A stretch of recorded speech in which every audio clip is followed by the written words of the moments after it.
Vamos lá tratar de mais um assunto de relevância social. Isso também abrange outras áreas também, certamente.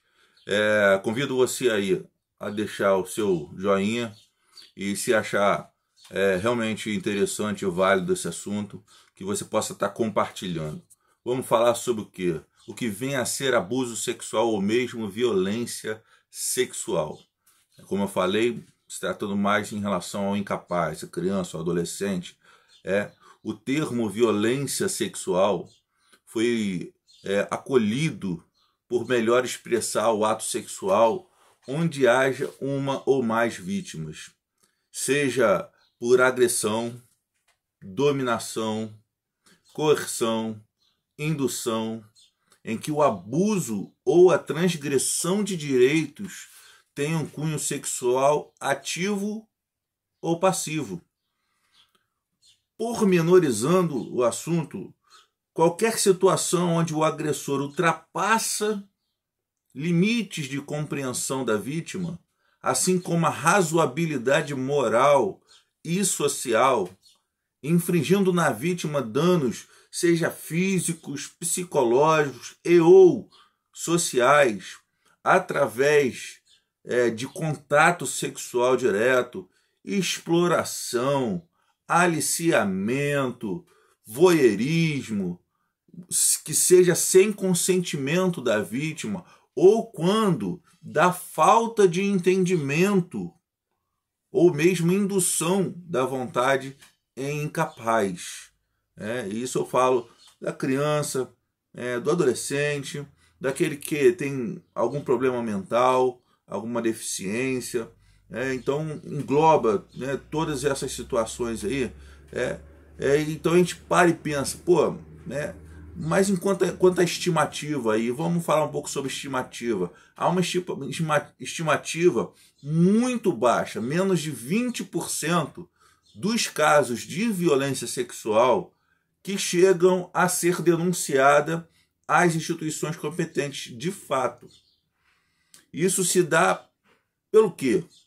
Pelo fato da maioria desses casos acontecerem, infelizmente, dentro do próprio ambiente familiar, ou mesmo são cometidos por indivíduos próximos, dificultando assim a apuração dos fatos e até a denúncia propriamente dita. Então isso faz a gente refletir muito sobre a dificuldade de receber essas informações. Quem está sendo abusado? Quem que a gente conhece que pode estar sofrendo violência sexual? Dentro de casa ou em algum outro local? Então por isso eu quero tratar desse assunto. Por isso que eu estou falando isso aqui. Os motivos que inibem a denúncia são vários. Vão de constrangimento pessoal a receio de prejuízo emocional e prejuízo econômico daqueles que são dependentes. E a gente tem que parar para analisar. Às vezes, não reclamou, consentiu. Mas peraí, a gente está falando de criança, a gente está falando de pessoa incapaz, pessoa que tem dificuldade de se expressar, pessoas que têm dificuldade para entender o que está se passando, o que está acontecendo. Então, a pessoa ela tem um vínculo econômico, um vínculo financeiro, ela depende daquela pessoa para se alimentar, para se abrigar, e ela vai pensar em denunciar. É complicado. A Unicef, o Fundo das Nações Unidas para a Infância, traz estatísticas alarmantes relativos ao abuso sexual no mundo. Isso tendo em consideração as chamadas subnotificações. E entre tantos impasses para se ter denúncias factuais, consta-se que, no mundo, anualmente, em torno de 1 milhão de crianças são vítimas de violência sexual. Então, aí a gente vê a dificuldade de denúncias, porque o número é maior do que esse, sendo um fator que leva a um problema de saúde pública, devido a suas consequências físicas, mentais e sociais em relação às vítimas. E não só as vítimas, mas os familiares, os amigos. Quando uma situação dessa vem à tona, de certo que traz um problema muito grande, e quando não vem à tona, o problema, acredito eu, seja maior ainda. Assim como o impacto social na sua forma mais ampla. Quero frisar aqui que os problemas ocasionados pelo abuso prejudicam fortemente o desenvolvimento psicossocial, mais precisamente da criança e do adolescente, colocando em xeque a sua vida acadêmica, a sua vida na escola e o seu crescimento pessoal. É muito preocupante, não é não? Crianças e adolescentes vítimas de violência sexual, elas tendem a apresentar certos tipos de comportamento peculiares. Ainda que a gente não possa, a via de regra, colocar um perfil exato de um comportamento, uma vez que cada indivíduo reage de uma maneira distinta em relação a situações diferentes. Cada um é cada um, e cada um vai expressar isso ou reagir a isso de uma maneira diferente. Mas vamos observar e considerar alterações comportamentais de humor, como a depressão, o choro excessivo, as queixas em relação ao corpo, a agressividade, tendências suicidas, quedas drásticas no rendimento escolar,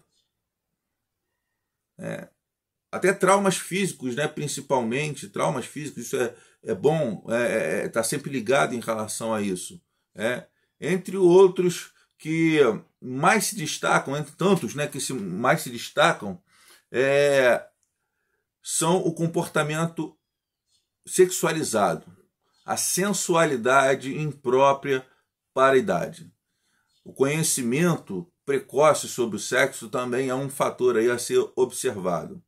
Então, sabendo que a criança e o adolescente, tem como segundo local de maior convívio a escola, vamos direcionar a essa também uma função oportuna de acompanhar e identificar possíveis situações de violência. Seja ela a violência sexual doméstica ou não, mas que seja violência de fato. Ou mesmo quando da negligência de familiares irresponsáveis. A negligência também é um problema muito sério. E esses responsáveis pela criança ou pelo adolescente vitimizado, eles precisam realmente se responsabilizar pelo aquilo que acontece. Afinal, é de interesse público e, assim como dever do cidadão, assegurar os direitos, em especial a saúde e a segurança dos menores e incapazes. Então, para tanto, eu quero conjurar aqui um trabalho harmonioso entre diferentes segmentos que é necessário. Segmentos institucionais, quer sejam da sociedade civil organizada, da segurança pública, da saúde, da educação, da justiça. É necessário que haja uma harmonia dessas instituições para que nossas crianças possam ser melhor defendidas. A escola deve se empenhar na defesa do infanto-juvenil, assim como se faz necessário uma maior capacitação e empenho dos educadores na defesa dos direitos dos educandos, atuando não só na identificação do problema, como também na denúncia. Ela não precisa ser uma denúncia direta, ela pode ser uma denúncia anônima. Então aí não há uma desculpa para não se denunciar. Você deve denunciar. E eu não estou falando só em relação àqueles que são professores, não quero botar um peso demasiado na escola, não. Eu estou falando na sociedade como um todo. A criança passa muito tempo na escola. tirando o ambiente familiar, onde ela fica ali em casa, no seu lar, e muitas vezes na rua, né? O maior local que ela fica, né, certamente é a escola, ou pelo menos deveria, né? A melhor estratégia para combater isso aí, vamos falar sobre a estratégia. A estratégia para combater isso aí, a combater a violência sexual, é a propagação de informações sobre o assunto, tais como fóruns, conferências, palestras, propagandas, propagandas dos meios de denúncia, principalmente, entre outros.